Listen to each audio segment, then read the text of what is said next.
오늘은 추수감사주일이죠. 추수감사주일. 이 추수감사 예배는 어디서 시작되었을까요? 미국에서 시작됐습니다. 청교도들이 영국의 신앙의 핍박을 피해서 미국으로 메이플라워 배를 타고 왔죠. 와서 이제 정착을 했는데 문제는 너무너무 추웠어요. 그 해가 너무 추워가지고 뭐 교회를 짓고 집을 짓고 이렇게 농사 지을 여유가 없었죠. 그러다 보니까 겨울에 춥고 배고프고 해서 참 놀랍게도 그 중에 반 정도가 굶어 죽었습니다. 얼어 죽었고, 그래서 병들어 죽었죠. 그래서 참 희생이 큰 것 같아요. 미국이란 나라가 기독교 국가로 이렇게 세워졌지만 처음에 많은 희생이 있었습니다. 그 다음에 이제 그들이 이제 날씨가 좀 따뜻해지고 하면서 곡식을 심고 하면서 또 그 지역에 있는 원주민들이 도와주고 이렇게 하면서 가을이 되니까 생각 이상으로 너무나 풍성한 열매가 맺히는 거예요. 너무 기쁘고 감사해서 주위의 사람들 초청하고 하나님께 감사 예배를 드린 것이 바로 추수 감사 예배의 시초였습니다. 그 이후에 1864년도 미국에서 어떤 아주 믿음이 좋은 대통령이 이걸 우리가 국가적인 절기로 지키면서 추수감사, 땡스기빙 데이로 지키면서 하나님께 예배드리자 이렇게 주장을 했어요. 그 대통령이 누구였을까요? 누구? 미국에서 신앙이 제일 좋은 대통령. 네, 링컨. 맞습니다. 링컨이 바로 추수감사 절기를 국가적인 공식적인 절기로 그렇게 제정한 사람이에요. 참 역시 링컨이죠. 그래서 추수감사 절기가 그때부터 생기게 됐어요. 우리나라에도 추수감사절하고 비슷한 게 있죠. 뭘까요? 추석이죠. 같이 추로 시작합니다. 추. 그런데 우리나라의 추석에는 빠진 게 있죠. 추수감사절과 비교해서 없는 게 있어요. 그게 뭘까요? 감사는 있어요. 풍성한 감사 있는데 뭐가 칠면조가 없다. 하나님이 빠져 있어요. 우리나라 추석의 여러 가지 전통 문화에는 칠면조도 빠져 있지만 하나님이 빠져 있어요. 하나님이. 거기에는 하나님이 없어요. 하나님께 감사한다. 이런 부분이 없죠. 그냥 더도 말고 덜도 말고 이러면서 그냥 그 계절의 결실을 그냥 기뻐하는 것이 하나님께 영광 돌리고 하나님께 감사하는 부분은 부족해요. 그래서 처음에 우리나라에 이제 선교사님들이 오셔서 추수감사절을 소개했을 때 교회가 이거구나. 이렇게 우리가 가을에 감사를 하되 추석도 좋지만 우리 하나님께 감사하는 그런 감사가 있어야 되겠다. 이렇게 해서 우리가 11월 달에 이제 추수감사 예배를 드립니다. 그래서 요일은 이렇게 조금 요일이 아니고 보통 넷째 주에 하는데 약간 바뀌기도 해요. 그렇지만 어쨌든 11월에 추수감사 예배를 드리는 겁니다. 어떤 사람은 오늘 추수감사 예배? 근데 난 농사도 안 지었는데 추수한 것도 없는데 뭘 감사하란 말이냐 이렇게 생각할 수 있죠. 그러나 우리가 이제 농경 시대는 아니니까 우리가 도시인들은 추수를 할 일이 별로 없죠. 그러나 한 해를 돌이켜 보면서 감사할 수 있는 1년에 한 번은 하나님께 진심으로 감사할 수 있는 그런 날이 필요하지 않겠는가. 그런 의미에서 여러분이 추수감사 예배를 드리면 좋을 것 같아요. 즉 추수에 초점을 맞추기보다는 감사에 초점을 맞추면서 오늘 이 추수감사 예배를 드리면서 나 추수한 것도 없는데 이런 게 아니라 하나님이 한 해 동안 내게 주신 은혜가 뭔가 이런 것들을 감사하는 시간이 되면 좋겠습니다. 할렐루야. 우리가 그러면 어떤 것을 감사해야 되느냐, 한 세 가지를 저는 여러분들에게 말씀드리고 싶습니다. 첫째는요, 감사할 대상이 있음을 감사하라. 즉 우리가 추수감사 예배를 맞이해서 정말 1년 동안 너무 감사했습니다. 또 우리가 좋은 일이 있을 때 너무 감사합니다 라고 감사할 수 있는 대상이 있다는 것이 그게 축복이고 은혜라는 거죠. 하나님을 안 믿는 사람들은요, 그들의 삶에 감사할 일이 생겨도 감사할 대상이 없어요. 감사할 대상이 없다는 거죠. 이게 참 불행이라는 거죠. 감사할 일이 있어도 감사를 표현할 대상이 없어요. 그리고 힘든 일이 있어도 도움을 요청할 대상이 없어요. 하나님을 모르는 사람들은 그게 너무 불행한 것 같아요. 우리 기독교에는 참 감사한 게 우리가 정말 감사한 일이 있을 때, 또 우리가 1년을 돌아볼 때 감사할 수 있는 그분이 계시다는, 우리가 진정으로 감사를 표시할 수 있는 대상이 있다는 사실이 그 자체가 은혜라는 것이죠. 우리 기독교인들은요, 이 세상의 모든 것이, 내가 지금까지 살아오는 것이 하나님의 은혜임을 압니다. 그리고 하나님께 감사합니다. 하나님이 이 세상을 지금도 다스리고 계시고 주관하고 계시고 내 삶을 주장하고 계신다는 사실을 믿고 우리가 확신합니다. 그래서 우리가 하나님께 감사하는 것이죠. 여러분, 지구가 둥글잖아요. 너무 신기하지 않아요? 내 발밑에 있는 사람들이 어떻게 안 떨어지고 서 있는지. 내 발밑에 지금 바닷물이 어떻게 안 쏟아지고 있는지, 배들이 그 위로 어떻게 다니고 있는지 너무너무 신기한 거죠. 물론 많은 사람들이 중력을 이야기하고 만유인력을 이야기합니다. 그런데요, 아무리 뛰어난 과학자도 중력과 만유인력이 어디서 나왔는지 어떻게 생겼는지 설명할 수가 없어요. 그리고 그 중력과 만유인력이 어떻게 지금도 유지되고 있는지 설명할 수가 없어요. 그런데 성경은 분명히 말씀하시죠.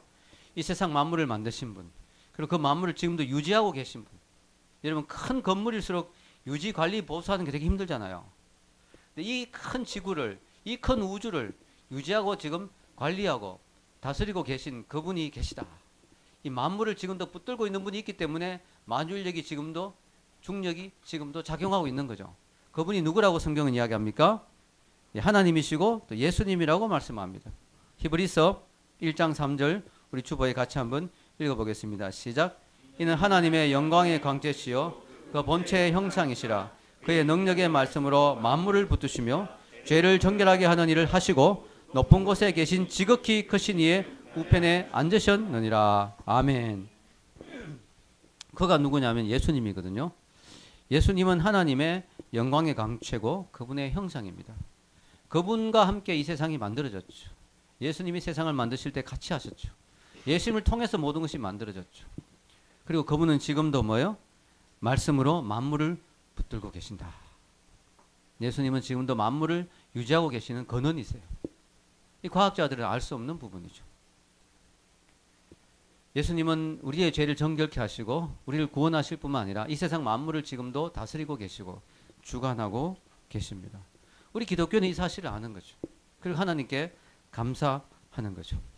하나님은 눈에 보이지 않지만 지금도 열심히 뭐하고 계신다? 일하고 계신다. 제가 전에도 이야기했죠. 우리가 부인이 집에서 일하는 걸 살림한다 그러는데 살림한다는 게 살리든 일한다. 살림한다. 여러분, 제가 미국에서 공부할 때 저희 집사람이 레슨을 많이 다니고 그래서 가정일을 좀 도와본 적이 있는데요. 집에 일이라는 게 그렇잖아요. 전에도 한번 이야기한 적이 있는데 집에 일을 안 하면은 금방 표시가 나요. 근데 하면은 해도 표시가 안 나요. 여러분, 한 이틀만 설거지 안 해도요, 집이 막 엉망입니다. 근데 설거지 열심히 해도 표시가 안 나요. 남자들은 모르는 거죠. 집에 일이 얼마나 힘든지, 얼마나 고생하는지, 부인들이 얼마나 수고하는지 모르는 거예요. 근데 집에 살림하는 게 살리는 일을 하는 거죠. 눈에 보이지 않지만 집에 열심히 부인이 손을 움직이고 하니까 집안이 깨끗하게 유지되는 거예요.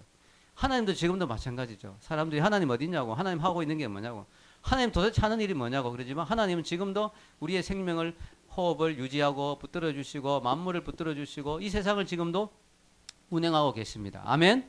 하나님 지금도 살리는 일을, 큰 살림을 하시는 거예요. 우주 경영을 하고 계신 거죠. 우리가 가을이 되면 우리 눈이 즐겁죠. 왜 즐거울까요? 단풍, 맞습니다. 아름다운 단풍을 볼 때 참 너무 아름답구나, 너무 예쁘구나, 이렇게 우리가 가을을 즐깁니다. 이 가을에 단풍이 없다면 가을이 실감이 안 날 거예요. 그죠? 가을이 재미가 없을 거예요. 단풍이 있기 때문에 가을이 아름다운 거죠. 이 단풍은 왜 생길까요? 저도 이제 이 말씀을 준비하면서 이렇게 좀 조사해 봤어요. 해보니까 단풍이 이렇게 해서 생긴답니다. 이제 겨울이 되면 영양분이 많이 없잖아요. 그래서 나무가 뿌리가 영양분을 많이 흡수 못하니까 손실을 최대한 줄여야 되는 거예요. 나뭇잎으로 영양분이 다 가버리면 안 되는 거죠. 그래서 하나님이 주신 놀라운 그 섭리 가운데 나무가 스스로 잎으로 가는 영양분을 차단해 버린대요. 그럼 나무 잎사귀들이 더 이상 영양분이 안 오니까 이제 말라가고 이렇게 죽게 되는 거죠. 그러면서 이제 그것이 단풍이 나뭇잎이 돼서 떨어지는데 너무 놀라운 사실은요. 그냥 시커먼 색으로 변해서 떨어질 수도 있잖아요. 근데 하나님은 아름다운 단풍으로 변하게 하신 거예요. 그것도 그냥 새빨간색이 돼서 다 떨어질 수도 있는데 전부 빨간색이면 좀 보기가 안 좋잖아요. 그래서 제가 조사를 해보니까 이 엽록소가 있어서 우리가 파란 거거든요. 나뭇잎이. 엽록소 때문에 파란데 이게 영양분이 차단되면 엽록소가 이렇게 그만 이렇게 시들면서 나무 속에 숨어있던 다른 색소들이 나타나기 시작한대요. 그래가지고 그 색소 가운데 엽록소가 파괴되거든요. 그리고 다른 색소가 나오는데 이 색소 가운데 안토니안이라는 색소가 많이 있는 나뭇잎은 붉은 단풍이 된다는 거죠. 그리고 카로티노이드라는 색이 많이 있는 나뭇잎은 노란색이 된다는 거예요. 그리고 타닌이라는 색소가 많으면 갈색이 된다고 합니다. 그러다 보니까 나뭇잎이 울긋불긋하고 너무나 아름다운 색깔이 놀라운 조화를 이루는 거죠. 자, 우리 하나님은 너무나 놀라운 분이죠. 그냥 가을에 나뭇잎이 시커먼색으로 변해가 툭툭 떨어져도 뭐 할 말 없을 텐데, 하나님은 우리에게 가을의 정취를 느끼고 인생을 생각하고 아름다움을 느끼라고 하나님이 찬란하고 아름다운 정말 불이 타는 것 같은 그런 단풍을 우리에게 주시고, 그것도 빨간색만 주시면 지루하니까 노란색, 갈색, 다양한 색깔로, 빨간색도 그래요. 이게 그 색소가 조금 적으면 조금 덜 빨갛고 이렇게 하네요. 이렇게 더 진하게 빨갛고 덜 빨갛고 이렇게 해서 막 다양한 색깔로 단풍을 주셔서 가을을 마음껏 즐기고 하나님을 찬양하고, 그렇게 겨울을 준비하라고 하나님이 우리에게 단풍 하나를 주실 때도 이렇게 생각하시면서, 하나님은 얼마나 예적 감각과 미적 감각, 예, 우리 디자이너가 자주 이야기하는, 은수 자매가 자주 얘기하는, 하나님은 최고의 디자이너십니다. 할렐루야, 아멘. 하나님 너무너무 세상을 아름답게 만드셨어요. 여러분, 하늘을 보십시오. 하늘을 그냥 하늘이 밋밋한 색깔이라도 우리가 할 말 없는데, 하나님은요 파란 색깔, 이 색깔 중에 파란 색깔이 드러나게 만드셨어요. 그래서 하늘을 보면요 얼마나 아름답습니까? 하늘이 파란색으로, 거기다 그냥 파란색만 있으면 또 좀 심심할까봐 뭉게구름을 또 넣으셨어요. 또 뭉게구름만 있으면 또 심심하면 구름이 자꾸 변화되게 하고요. 너무너무 아름다운 거예요. 여러분, 제가 미국에 있을 때 한국과 미국에 왔다 갔다 하잖아요. 그러다 보니까 그런 비행기들은 높이 뜨거든요. 구름을 아예 뛰어넘어서 가기 때문에 큰 재미가 없어요. 밑에 보면 그냥 솜사탕 같은 구름이 쭉 소미불 같이 깔려 있는데 막 착각이 들죠. 뛰어내리면 막 이렇게 막 뛸 수 있을 것 같은. 근데 그렇게 착각하지만 안 되죠. 근데 그거는 큰 재미가 없어요. 근데 제가 한 번은 미국 내에서 그 어떤 다른 주로 세미나를 갈 일이 있어서 그 미국 내에 국내선을 탔는데요. 이 비행기는 낮게 가는 거예요. 낮게. 구름 속을 통과하면서 가는데요. 정말 지금도 설명할 수 없어요. 정말로 그 기계 묘묘하면서 오묘하고 있죠. 그 신비로운 광경은 이루 말할 수가 없어요. 그 아름다운 막 구름이 막 색깔에 물들면서요. 그 터널 같은 구름 속을 막 통과하는데요. 막 너무너무 신비롭더라고요. 와, 이건 진짜 여러분이 반드시 그 미국 가서 국내선을 꼭 한번 타보십시오. 너무너무 좋아요. 여러분, 하나님은 너무 아름답게 만드셨죠. 또 저녁에 해가 지는 것도요. 갑자기 그냥 시커매지면서 해가 질 수도 있는데 찬란한 노을, 찬란한 그런 일몰의 광경을 주시면서 그걸 매일매일 연출하신 하나님, 매일매일 연출하시면서 우리에게 보여주시고, 또 밤에도 시커먼 그냥 컴컴한 밤이면 우리 할 말 없잖아요. 근데 하나님이 달빛을 주시고요. 또 쏟아부을 듯이 아름다운 별빛을 주셨어요. 우리 가슴을 설레게 하죠. 저 별은 나의 별, 저 별은 너의 별, 이러면서 말이죠. 너무너무 이 밤하늘을 보면서 우리가 마음이 설레게 하는, 하나님을 생각하게 하는, 이런 하나님이 하신 모든 것들을 보면요, 물고기들도 오색 찬란하고요. 깊은 바다 속에 있는 물고기가 그렇게 뭐 오색 찬란할 필요가 뭐 있어요. 그런 하나님은 너무나 아름답게 디자인하시고 만드셨어요. 동물들도 얼마나 생김새가 다 다르고요. 얼마나 신기한지 모릅니다. 유머 감각도 있죠. 하나님, 기린은 목은 쫙 빼시고, 그죠? 캥거루는 펄쩍펄쩍 뛰게 하시고, 너무너무 신기하게 동물들을 만드시고, 그래서 우리 하나님은 이렇게 우리를 사랑하시는 그 사랑이 자연 만물 속에 나와 있어요. 그래서 우리는 뭘 감사해야 되냐? 이 감사할 대상이 있다는 거예요. 하늘을 보면서도, 나뭇잎을 보면서도, 자연 만물을 보면서도 감사할 수 있는 그 대상이 있다는 사실, 그것이 우리에게는 축복이라 는 것이죠. 여러분, 이 팽이를 돌려도요, 팽이를 가만히 놔두면 돌다가 넘어지죠. 돌다가 안 넘어지는 경우는 딱 하나가 있죠.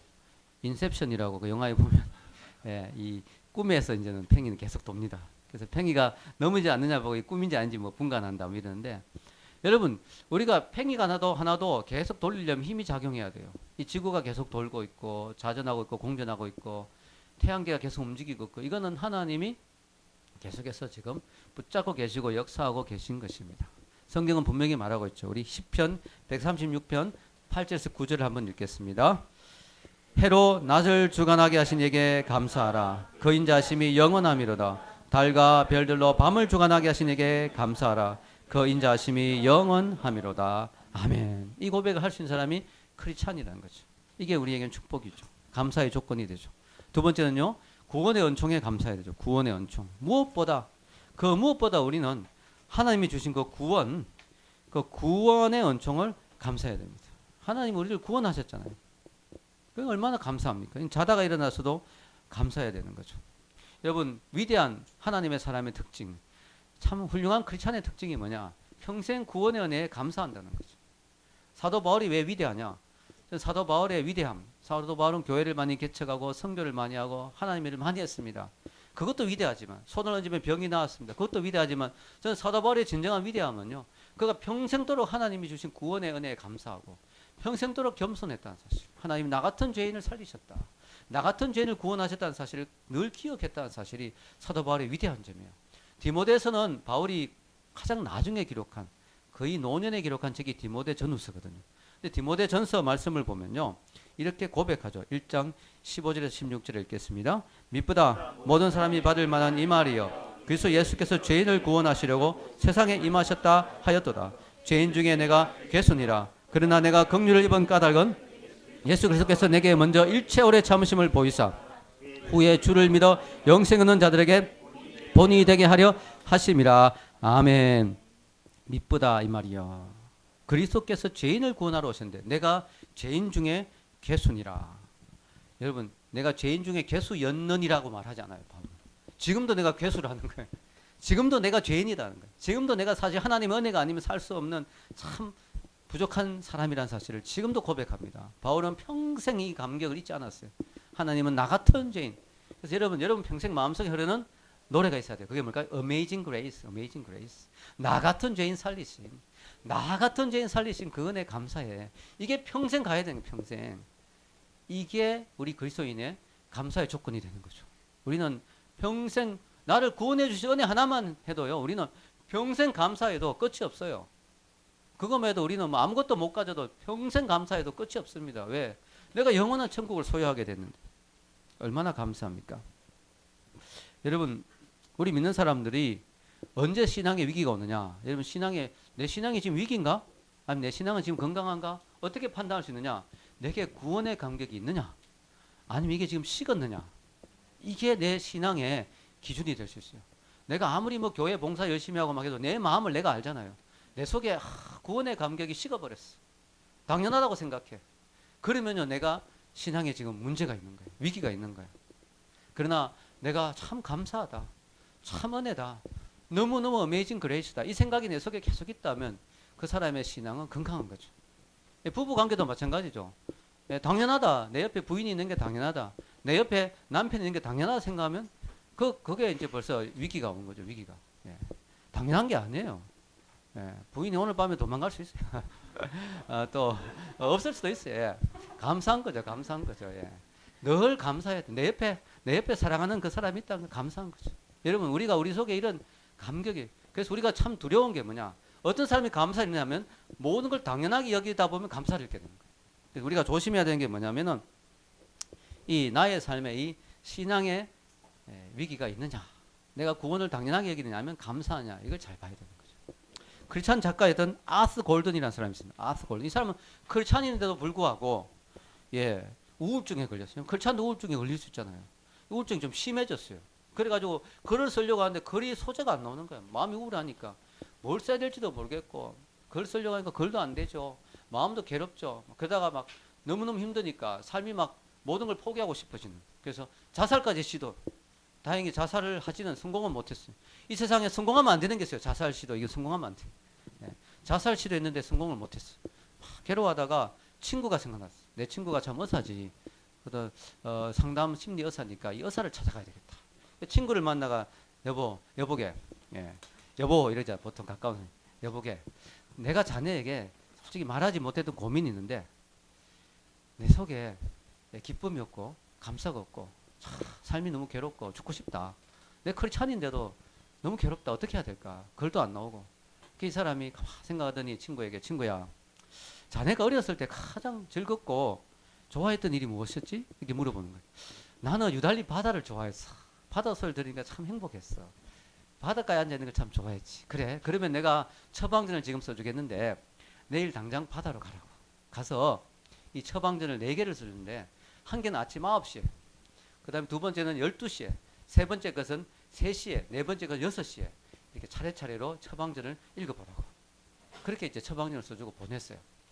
그러니까 친구 말을 듣고 이제 이 사람이 다음날 자기가 좋아하는 바닷가로 갔어요.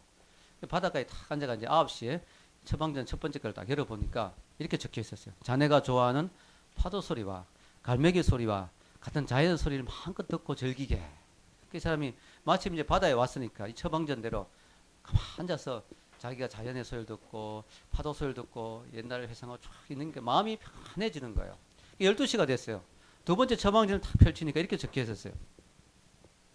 자네가 지금까지 어려서부터 살면서 행복했던 순간들을 한번 떠올려 보게. 이 사람이 생각하면서 이제 어릴 때 그래 엄마가 운동회 와주셨지, 소풍 갈 때 참 재밌었지, 친구 누구가 있었지, 친구 집에서 수학여행 갈 때 좋았지, 상 받았을 때 기뻤지, 막 좋았던 행복했던 순간들 막 생각했어요. 그러니까 이 사람이 계속 생각하다 보니 이런 생각이 드는 거예요. 아 그래 내 인생도 그렇게 나쁜 건 아니었네.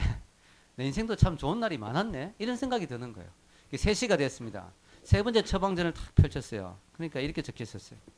지금까지 자네가 살아오면서 가장 중요했던 삶의 동기는 무엇이며 그 이유가 무엇이는지를 생각해 보게. 이 사람이 제일 중요한 게 글 쓰는 거였거든, 작가. 그러면서 자기가 이걸 생각했는 거예요. 내가 왜 글을 썼는가? 내가 글을 쓴 동기와 이유와 목적이 뭐였는가를 가만히 생각하게 됐어요. 그러다 보니까 이분이 깨닫게 된 게 있었어요. 지금까지 내 명성을 위해서, 내 이름을 높이기 위해서 책을 썼고 글을 썼구나. 그러니까 내가 마음대로 일이 안 풀리니까 이렇게 절망하고 우울해지고 이렇게 괴로워했구나. 내가 하나님의 영광을 위해서 산다고 하면서도 내 명성과 내 자신을 위해서 책을 써왔구나. 글을 써왔구나. 이걸 그가 깨달은 거예요. 하나님 앞에 자기가 회개하고 하나님의 영광을 위해서 살겠다고 그렇게 다짐하는 시간이 됐습니다. 6시가 됐습니다. 마지막 쪽지를 펼쳐보니까 거긴 이렇게 적혔습니다. 바닷가 모래밭에 자네가 지금까지 지은 죄들이 기억나는 대로 다 적어보게. 이 사람이 모래밭에 자기 죄를 하나씩 적었어요. 적는데요. 죄가 너무 많은 거예요. 적다 보니까 막 고개를 들 수가 없어요. 너무 부끄러운 거예요. 계속 적어 나갔어요. 그래 이제 막 적어 한참 다 적었는데 어떻게 너무 괴로운 거죠.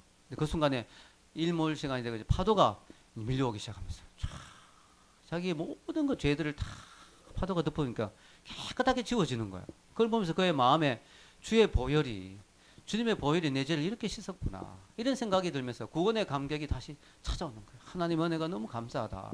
나 같은 죄인 살리신 주님의 은혜가 너무 감사하다는 생각이 드는 거예요. 그러면서 감사와 찬송을 하면서 집으로 돌아오게 되는데요. 그의 우울증이 깨끗하게 치료받고 좋은 작가로 그렇게 쓰임받았다고 하는 그런 이야기가 있습니다. 여러분 우리가 기독교인이라면요. 평생 하나님이 주신 그 은혜, 특별히 나에게 주신 그 구원의 은혜를 감격을 잊지 않아야 될 줄로 믿습니다. 존 뉴턴은 노예선의 선장이었다가 그는 정말 나쁜 짓을 많이 했죠. 노예들을 팔고 그러다가 그는 하나님을 만났죠. 그리고 그는 구원받았습니다. 그리고 그는 Amazing Grace라는 그 위대한 곡을 쓰게 되었고요. 그 이후에 노예를 해방하는 일에 그의 삶을 바쳤어요. 그때 의회 윌버포스하고 같이 힘을 합쳐가지고 노예를 해방시키는 거, 노예 폐지에 앞장서게 됐어요. 그러면서 그는 죽기까지 어메이징 그레이스 노래를 부르면서 죽기까지 그는 하나님께 자신이 얼마나 악랄한 죄인이었고 얼마나 심각한 죄인이었고 하나님의 은혜가 얼마나 감사한지를 그는 평생 잊지 않았다고 합니다. 그가 죽기 전에 남긴 말이 그거죠. 내가 죽게 되어서 이제 내 모든 기억은 다 희미해지는데 한 가지 사실만은 지금도 뚜렷이 기억한다. 나는 정말 심각한 죄인이고 우리 주님은 정말 놀라운 구세주시다. 그게 그의 마지막 고백이었다고 합니다. 구원의 감격을 평생 잊지 않는 것. 그것이 바로 우리가 건강한 그리스도인의 삶을 사는 것이죠. 세 번째는요. 현재 가진 것에 감사하라. 여러분 현재 가지고 있는 것. 난 아무것도 없고 감사할 게 어디 있어 라고 생각되지만 그래도 여러분 지금 건강한 몸으로 여기까지 왔잖아요. 건강을 주신 거 얼마나 감사합니까? 발을 다쳐도 얼마나 힘든데요. 건강을 주신 거 너무 감사하고요. 또 여러분 좋은 가족을 주신 거 감사하죠. 여러분 사랑하는 가족을 주신 것도 감사하죠. 또 먹고 살 수 있는 그래도 우리가 굶지는 않잖아요. 먹고 살 수 있는 음식을 주시고 그런 것들 주신 거 감사하죠. 어떤 사람은 가족을 주신 건 감사한데 나 가족하고 지금 같이 안 있거든요. 혼자 지금 있어 혼자 집에 가면 혼자예요. 이런 사람이 있겠죠. 그런 사람에게 하고 싶은 말이 있습니다. 교회 식구죠. 또 하나의 가족을 주셨습니다. 여러분 또 하나의 가족 많이 들어봤죠? 삼성만 또 하나의 가족이 아닙니다.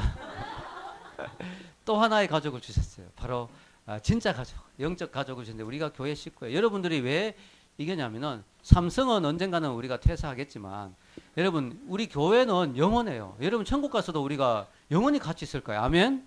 여러분 천국 가서 같은 교인들끼리 모아놓을지도 모르겠어요. 같은 교인들끼리 있을 가능성이 되게 높다고 저는 생각해요. 여러분 우리가 천국 가서도 계속 볼 사람들. 우리는 어떻게 보면 육신의 가족보다 더 가까운 가족이에요. 왜냐면 육신의 가족 중에 예수님을 안 믿으면 천국 못 가잖아요. 우리는 천국 가서도 영원히 같이 볼 사이이기 때문에 우리는 정말 귀한 가족이에요. 아멘. 우리는 너무너무 귀한 존재들이죠. 우리가 이걸 주신 걸 감사해요. 여러분 우리가 힘들 때 기도 제목을 내놓을 수 있고 좋은 일 있을 때 정말 내 일처럼 축하할 수 있고 하는 그런 가족이 있다는 사실이, 그런 영적 가족이 있다는 사실이 또 얼마나 감사하냐는 것이죠. 여러분 성경은 이렇게 말씀하죠. 히브리서 3장 5절 같이 읽겠습니다. 돈을 사랑하지 말고 있는 바를 족한 줄로 알라. 그가 친히 말씀하시기를 내가 결코 너희를 버리지 아니하고 너희를 떠나지 아니하리라 하셨느니라. 아멘.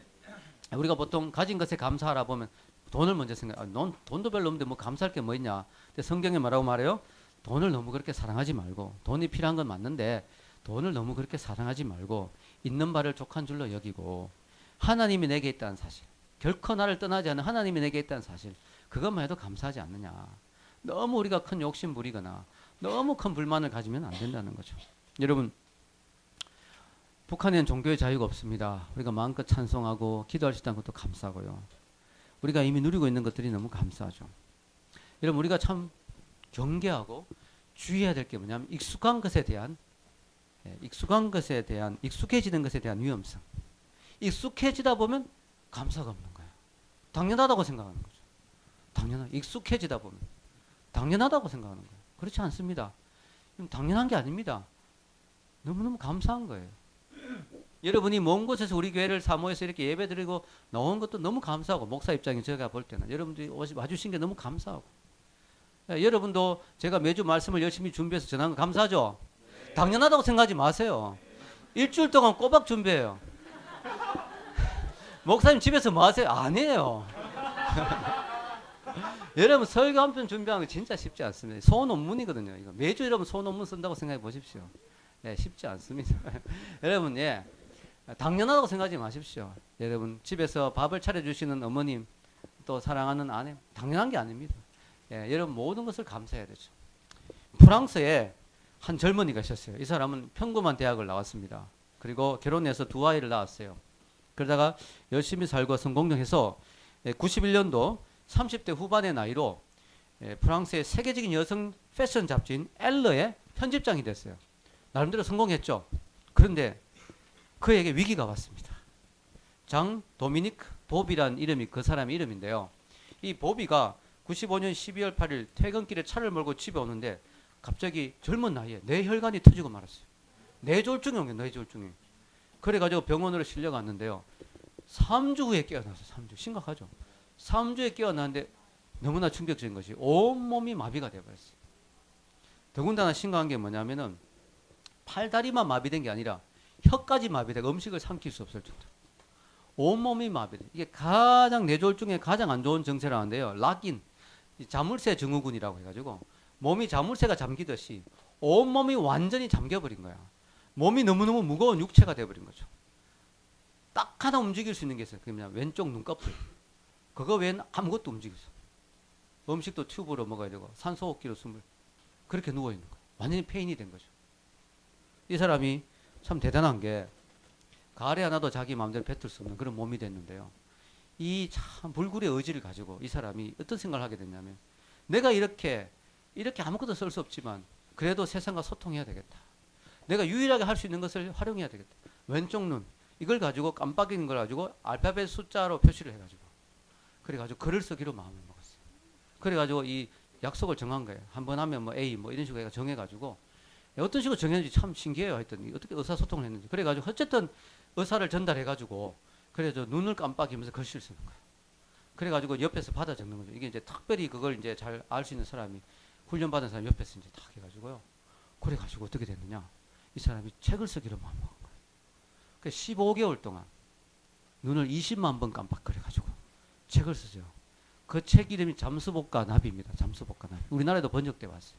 잠수복과 나비. 이게 뭐냐면은 자기 몸은 잠수복이에요. 여러분 잠수복을 입고 있으면 아무것도 안 보이죠. 막 산소 호흡도 막 자기 스스로 할 수 없고, 거기다가 막 물안경 덮었으니까 눈앞이 시야도 흐릿하고 아무것도 안 보이죠.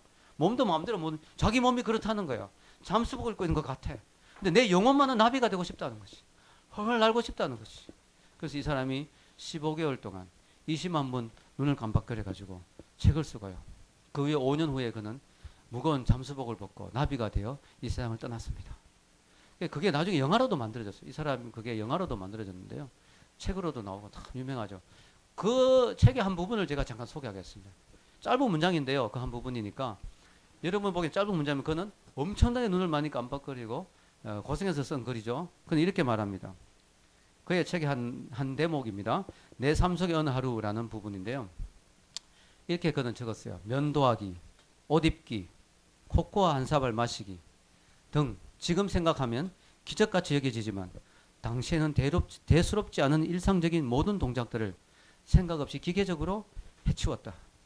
옷 입기, 화장하기, 샤워하기, 커피 마시기 이 모든 행동들을 나 역시 의미 없이 기계적으로 반복했고 귀찮다는 이유로 발로 물건을 툭툭 차거나 전등불 끌어 가기 싫다고 가족들을 불러 시키기도 했다.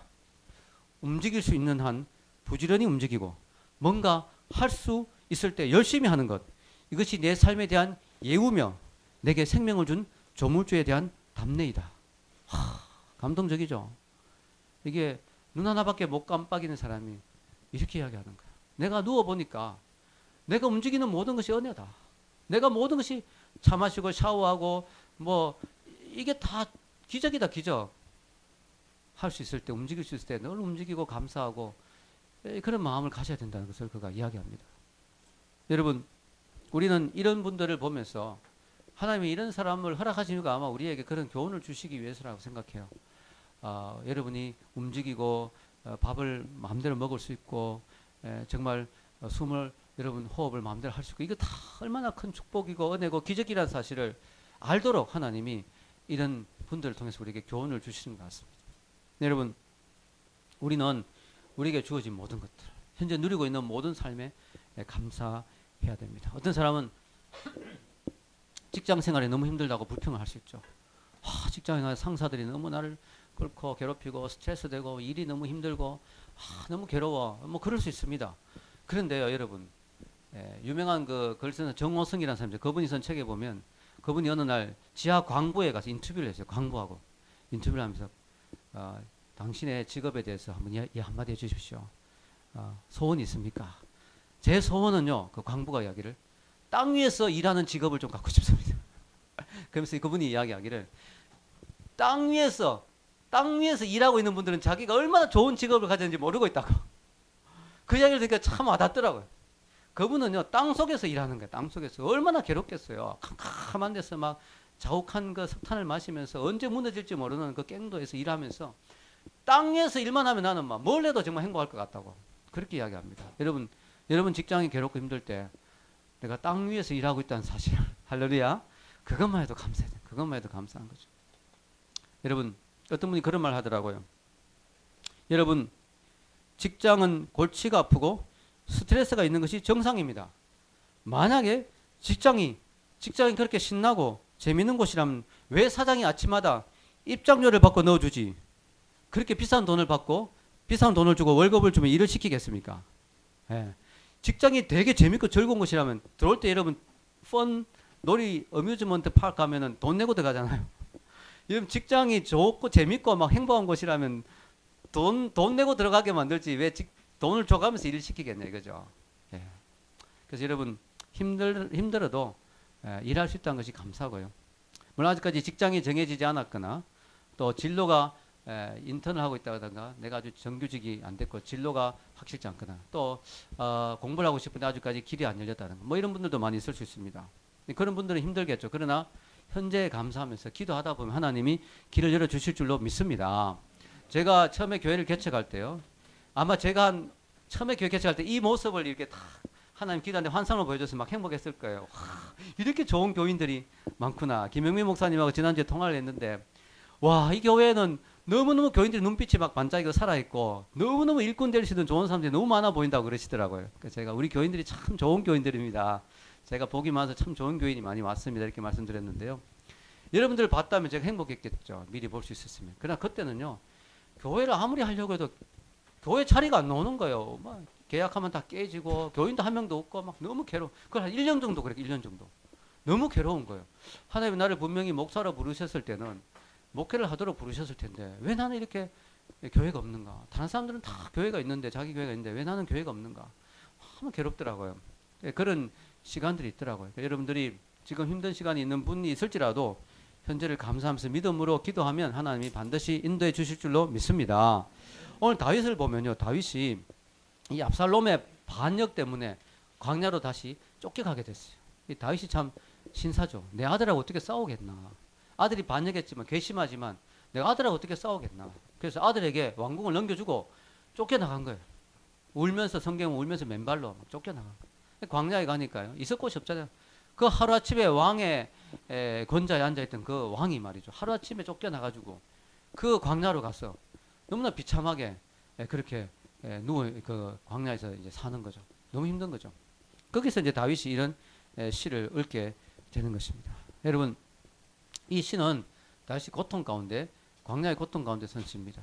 광야에 물이 없고 괴로운 것도 고통이지만 뭐예요? 아들이 자기를 배신했고, 근데 그것도 고통이죠. 너무 괴로운 거예요, 다윗이.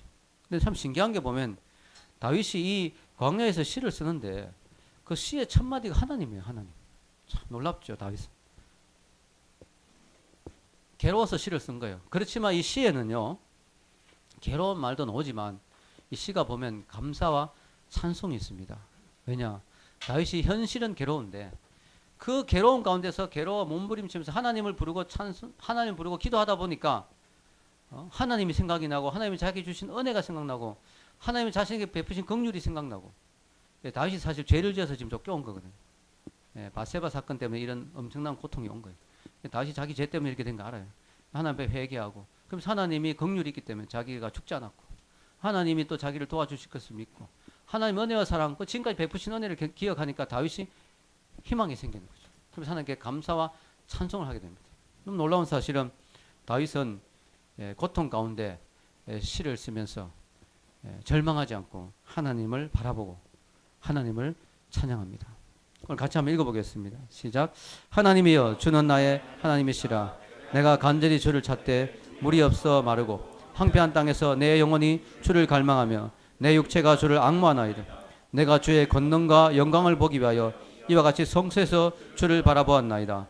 주의 인자하심이 생명보다 나으므로 내 입술이 주를 찬양할 것이라. 이름으로 나의 평생에 주를 송축하며 주의 이름으로 말미암아 나의 손을 들리이다. 아멘. 참 다윗이 위대한 점이 아무리 고통 가운데서도 하나님을 바라본다는 사실. 하나님을 바라본다는 사실.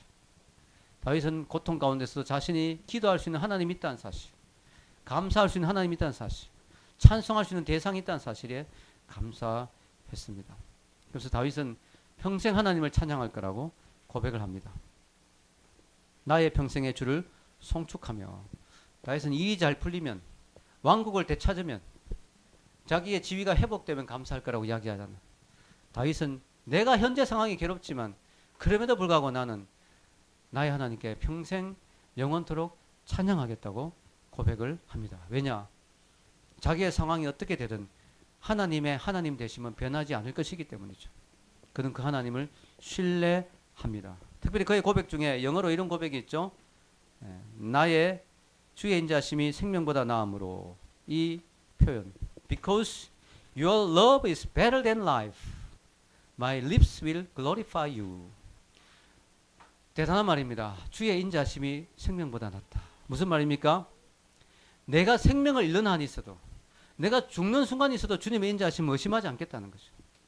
내가 설령 죽더라도 하나님이 나에 대한 하나님의 사랑과 인자심을 의심하지 않겠다. 놀라운 신앙 고백입니다. 여러분, 우리가 주님의 사랑 안에, 주님의 인자심 안에, 주님의 긍휼 안에 우리가 죽는 것이 주님의 진노 아래 사는 것보다 낫다는 사실을 믿으시기 바랍니다. 우리가 설령 죽는 자리에 가더라도, 순교의 자리에 가더라도, 혹은 내가 정말 원치 않는 그런 어려움으로 죽더라도 주님의 사랑을 의심하지 마시기 바랍니다. 다윗은 그 순간에 하나님께 감사할 수 있다고 고백을 합니다. 참 놀라운 것이죠. 다윗의 이런 고백, 다윗이 광야에서 고통 가운데서도 하나님을 바라보고 이런 놀라운 고백할 때 다윗이 몸담았던 그 광야가 성소가 되었다는, 성소가 오늘 말씀에 내가 성소에서 주를 바라보나이다. 지금 다윗은 성소에 있지 않거든요. 광야에 있거든요. 근데 광야라도 거기서 하나님을 예배하고 찬양하고 기뻐하고 감사하니까 그곳이 성소가 되더라는 거죠. 아멘. 여러분이 있는 삶의 자리가 다윗과 같은 그런 힘든 자리일 수 있습니다. 사실 다윗만큼 힘들겠습니까? 나라를 빼앗기고 광야로 쫓겨왔는데. 여러분의 삶의 자리가 광야일 수 있습니다. 믿었던 사람에게 배신당할 수도 있고요. 사랑했던 사람이 등을 돌릴 수도 있고요. 혹은 나의 능력을 믿었는데 나의 능력이 나를 배신할 수도 있잖아요. 내가 이거밖에 안 됐는가? 이렇게 생각이 들 수도 있고요. 내 삶의 자리가 광야일 수 있어요. 그러나 그곳에서 하나님을 바라보고 하나님께 감사하고 하나님께 기도할 수 있다면 그것이 성소가 될 수 있는 줄로 믿습니다. 우리의 삶이 힘들수록 하나님을 바라봐야 하는 거죠. 다윗의 위대한 점이 바로 그것입니다. 다윗은 삶이 힘들수록 삶의 어려운 자리에 들어갈수록 그는 하나님을 바라보고 하나님께 영광을 돌리는 삶을 살았습니다. 여러분, 결론을 내리겠습니다. 오늘 추수감사절 맞이해서 무엇을 감사할 것인가 라는 제목으로 말씀을 생각해 봤습니다. 감사할 대상, 바로 하나님이 있음을 감사하고요. 또 구원의 은총을 감사하고요. 또 현재 주신 모든 것에 우리가 감사하는 삶을 살아야 돼요. 왜냐? 하나님은 감사하는 심령에 더 많은 것을 주시거든요. 자녀를 키워보면 그렇죠. 뭘 주면 감사하면 어떻게 돼요? 더 주고 싶죠. 그런데 아무 말 안 하면 뭐예요? 그만 주고 싶죠. 불평하면 어떻게 돼요? 줬던 것도 빼앗고 싶죠. 여러분 그렇습니다. 예. 감사할 수 있어야 돼요. 감사. 우리가 감사하는 심령이 되라. 여러분 교만한 사람은요, 모든 것이 자신으로부터 나왔다고 생각해요. 내가 지금 이 자리에 있는 거, 내가 지금 이런 것을 누리는 거 다 내 능력이다. 내가 잘나서 그렇다. 그런 생각을 하기 때문에 감사하지 않는 거예요. 그래서 여러분 감사하는 마음하고 교만한 마음은 절대로 같이 갈 수 없어요. 같이 가려고 해도 안 돼요.